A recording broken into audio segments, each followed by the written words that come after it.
এনেই তেওঁৰ নাম শুনিছোঁ, কিন্তু মই তেওঁৰ লগত মোৰ কোনো পাৰ্চনেল আজিলৈকে সম্পৰ্ক হোৱা নাই। আৰু তেওঁৰ লগত মই কোনোদিনে তেনেকৈ হাই হেল্ল' কথা বতৰাও নাই, গতিকে মই এই সন্দৰ্ভত একো ক'বই নোৱাৰিম। কিন্তু যিটো শুনিছোঁ সেইটো শুনি খুব দুখ লাগিছে, আৰু বিশেষকৈ আমাৰ সাংস্কৃতিক জগতখনত যদি কিবা এটা হয় আমাক সকলোকে সাঙুৰি লোৱা হয়।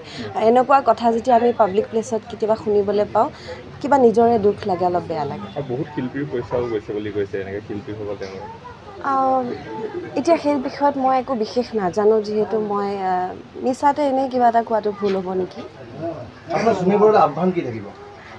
মই আহ্বান কৰিবলৈ তেওঁক কোনো নহয়, কিন্তু যদি ৰাইজে বিচাৰিছে কিবা এটা যদি তেওঁ ভুল কৰিছে, তেওঁ অবভিয়াছলি মানুহৰ আৱেগত আঘাত লাগিছে, গতিকে তেওঁ সেইখিনি ঠিক কৰি লোৱা উচিত।